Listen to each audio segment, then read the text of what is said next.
So I'm falling down the rabbit hole when I come across an interview with novelist Hernan Diaz. But the interview appears to be conducted by Dua Lipa? Dua Lipa? Dua Lipa is interviewing Pulitzer Prize-winning novelists now? The person who does this is doing this? I love the way authors think. Who does this is doing this? Interesting about this, too, is that you wrote this. But now I remember. See, I watch according to Alina. More and more celebrities are now entering the book landscape just to get that affiliate link by opening their own book clubs. To build their brand, appear smart, and sell lifestyle products. It seems like the Go Girl Give Us Nothing pop star is doing a little brand repair. But the video creator isn't Dua Lipa Book Club, it's Service 95, which calls itself a global style, arts, and society venture, the ultimate cultural concierge at the service of the reader. It's a multimedia, entertainment, production conglomerate. Yeah, okay, here we go. Service95.com is clearly all about lifestyle. Beauty products, travel tips, nightclub photos, and yes, affiliate links as far as the eye can see. So many products! And then I go to the book club section and my skepticism grows because I've heard about stylists that pick books for celebrities to pose with, like intelligence signifying fashion accessories.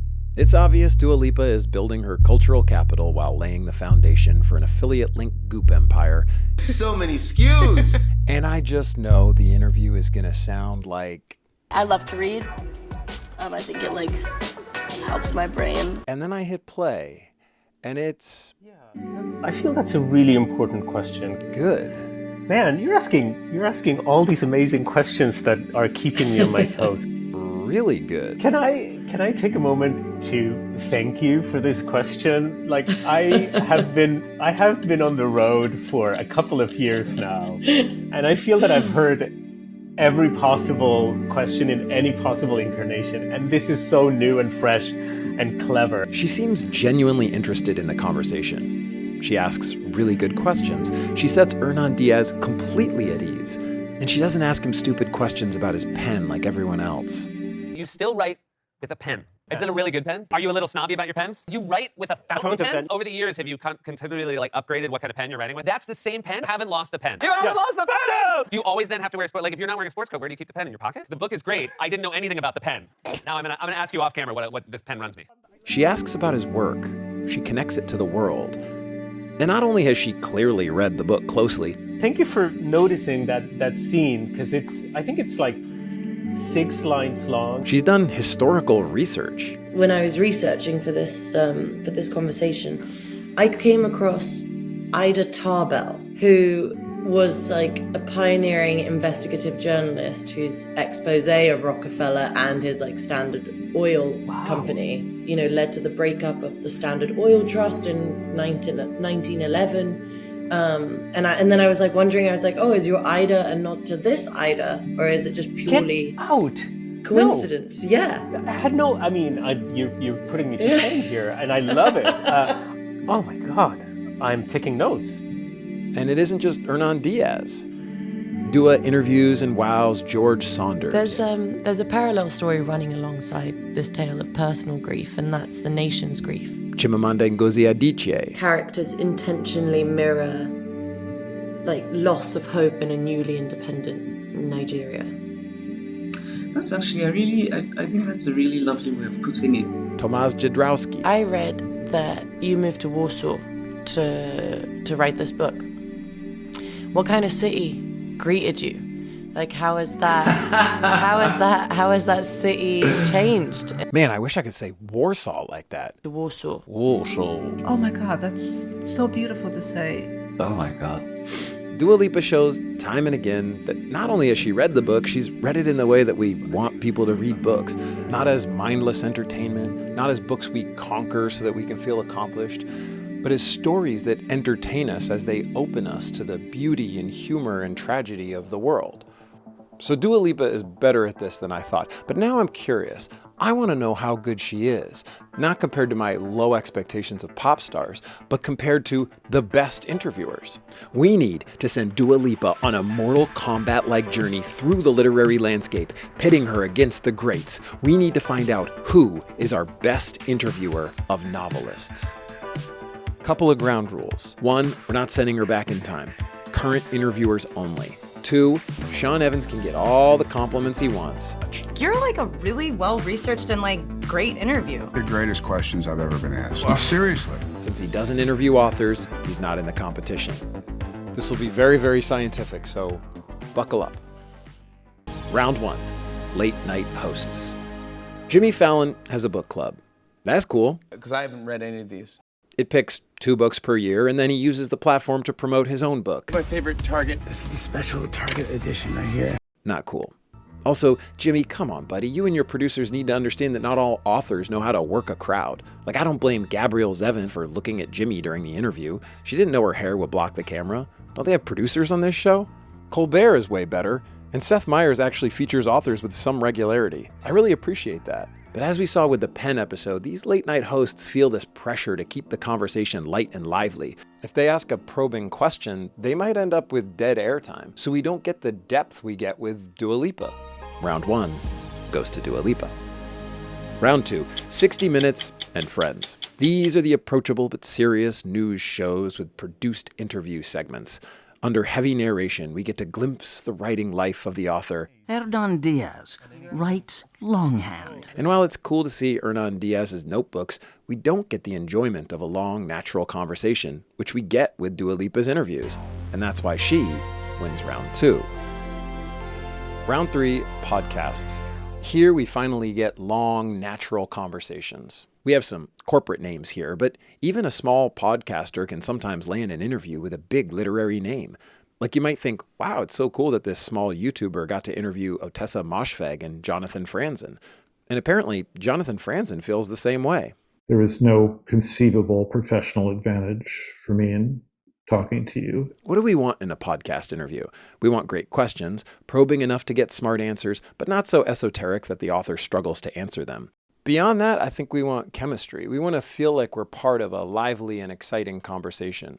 To me, this is where Dua Lipa really excels. And that's important because authors sometimes think of these interviews as requirements of book publicity, not as something that has any literary value. I feel like everything that I had to say went into the book, and I have nothing left to give that isn't already in the text. I wrote the novel. It's not that hard to read. What more is there to say? Rare is the interview where I say, hey, that was really, really fun. It was a joy to talk to you. I really enjoyed it. It's just so nice. Thank you. You're great. I love you. I love you too. So yeah, Dua beats the podcasters. Round 4, morning shows. Okay, I don't know how this one snuck into such a late round.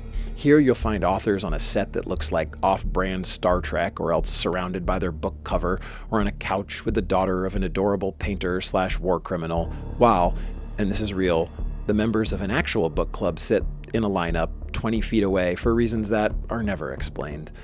Writers appearing on these morning shows often are outnumbered by the hosts, because nothing puts an introvert at ease like being surrounded by television personalities in thick makeup asking questions they probably didn't write as the cameras swoop and the tickers scroll and everyone has this very caffeinated energy, like if they slow down, the whole American economy will grind to a halt as millions of workers realize late-stage capitalism has squeezed the joy out of everything, and what the hell is even the point of going in today? Wait, that's wrong. It's not caffeine I'm thinking of. That's what the cocaine is for. That's the one. Given how competitive and broken book marketing is these days, it's no wonder authors feel lucky to land spots on these morning shows to promote their work, but the overall effect is disquieting. The authors have to play along or they won't be invited back no matter how bad the interview is. Here's a segment with author Claire Keegan, whose novel is an Oprah Book Club pick. The segment is 7.5 minutes long. Would you like to guess how much of that time is Claire Keegan speaking? Yep, 46 seconds. So 90% of this author interview is the hosts talking. And of course, because every Oprah pick must enshrine the mythology of the Oprah pick, we get this question. Sitting next to Oprah, what was it like to be selected for this? What was the moment like when you got a phone call from Oprah? The only answer you can give is the one we expect. you have to say it feels amazing. Of course I like getting it. I'm stupid. Everybody would like getting it. No. Don't call attention to the stupidity of the question, Octavia Butler. The faithful don't question the sacrament. Heretics will be burned. There's only one right answer, and you have to say it. Say it. Say how it feels to be picked by Oprah. It's delightful. Oh, best moment of my life. I feel so privileged. She was like, I'm so happy. What a privilege. It's like hitting the lottery twice. Yeah, or being struck by lightning. Careful. The best kind of lightning. Whew. That was a close one. Phones should have an Oprah setting. Yeah. Oprah, who has recently relaunched her book club with a corporate sponsor. The name is escaping me right now, but I'll think of it in a second. Starbucks! Now, listen to this. Every month, I'm going to have a new book club pick. And Starbucks is going to pair a delicious cup of curated coffee. What the hell is curated coffee? The pairing for this book is Christmas blend coffee. Oh, okay. The word curated means nothing now. And they're paying for the show, so or should I not say that? Starbucks. Starbucks picked this delicious Christmas roast to go with a book about wayward girls treated as slaves. Ooh, that does pair well. Look, that's Oprah's friend Gayle King in the middle there, and I was interviewed by Gayle King for the radio many years ago. She could tell that I was super nervous before the interview, so she said, we have to do a test to make sure you're not popping your P's. She said, repeat after me. And then she said a string of P words that included at least one P word that I was definitely not expecting, and it worked like a charm. I relaxed, and Gayle King, this intimidating celebrity, became a normal, funny person. Great interviewers know how to put their guests at ease, and Gayle King totally did that for me. But morning shows really are the worst. It's here we encounter my least favorite literary question. What do you want people to take away from this book? What more are you hoping that people will take away from the characters? This question represents for me a fundamental misunderstanding of what the novel does. Good novels aren't supposed to impart a life lesson or have a political agenda. They're not PSAs. Never tell anyone you're home alone, and never give anyone your address. And knowing is half the battle. If an author could summarize in 2 sentences what they wanted a reader to take away from their book, why write a whole book? I totally respect Elysha Chang for giving a non-answer.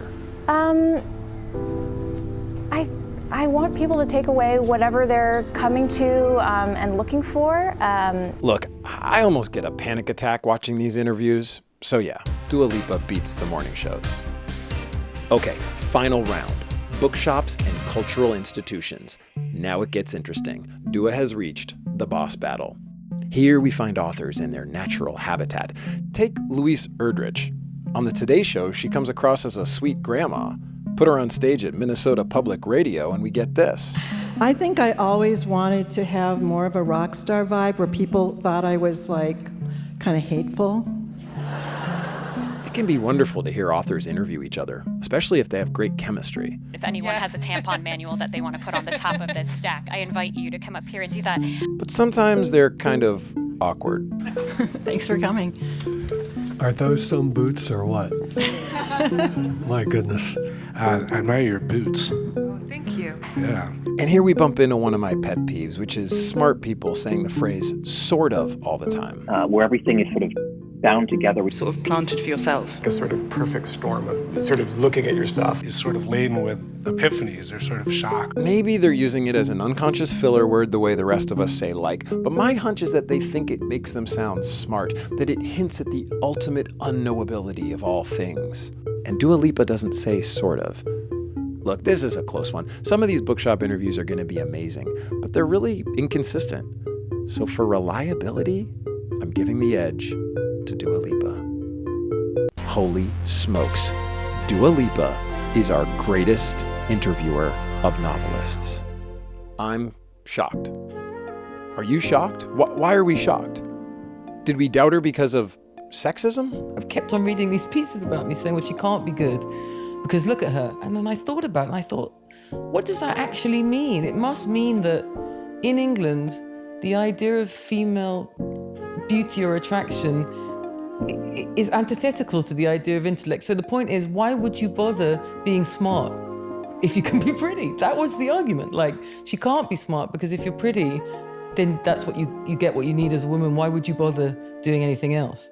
I'm sure that's in me and in all of us somewhere, but I think my skepticism was well merited. Interviewing is hard, and she does have a totally different, time-consuming job. Plus, she's a very perception-aware celebrity who has a website full of affiliate links. In a hyper-commodified world, it's so hard to gauge authenticity. Like, here's the late-night show where Dua Lipa kicked off her plan to interview artists. I'm really enjoying interviewing people. I really am. And I really love like the research element to it and learning about people. Is there anything you'd like to ask me? Putting me on the spot. Okay, all right. Does your faith and your comedy ever overlap? And does one ever win out? No matter what happens, you are never defeated. You must understand and see this in the light of eternity and find some way to love and laugh with each other. The comment section is ablaze with arguments about whether this moment was spontaneous or planned. People want to believe that this was a beautifully authentic, spontaneous moment and not something that the performers ran through earlier in the day, even though that is what they do. But the fiction of these late-night shows is to pretend that the scripted is a surprise. Jimmy's got to pretend he doesn't know Blah Blah Blue is about to pop out. He's here. Yeah. He's in the building. I didn't see him. Is he here? Or? He wanted to come and, Is he really here? For real? Oh! It's just the worst. I mean, I do this too. For my 4-year-old. And that's what's so special about these Dua Lipa interviews. They trade the slick patina of TV production for something simpler and more authentic. The more you watch them, the more you'll see there's no way she's pretending to be interested. Yeah, kids are... Well done. Hey. She's one of us. It was all too much, too private, and I left that place and walked alone. I love how solitary reading is. Our minds are in far-off places that no one can perceive. But when I finish a book that I loved or hated, I want to connect with others about it. It's a joy to feel like we're part of a group working together to make the puzzle pieces fit, searching for meaning as we tumble down below the fray. Part 2 of this video tackles how Charlie Rose, a bad interviewer, could bring us such incredible interviews. Yes, I do, Charlie, but let me tell you, that's the wrong question. I'll link that up here when I'm done. I'm new here, this is my second video, so any feedback you have to share is super welcome. I did start a Substack newsletter since a lot of the research I do for these videos ends up on the cutting room floor. Link below. Dua Lipa's side.